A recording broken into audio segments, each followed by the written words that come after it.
¿Cómo tronchar una cadena sin tronchacadenas? Primero necesitaremos 2 tornillos y una rosca que sean del mismo diámetro que el perno.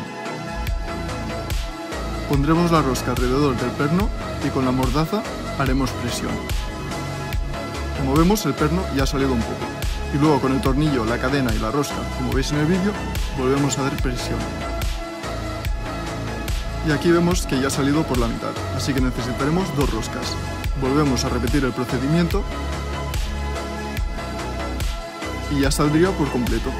Luego, cuando lo queráis acoplar, lo hacemos a golpes de martillo o otra vez con la pinza.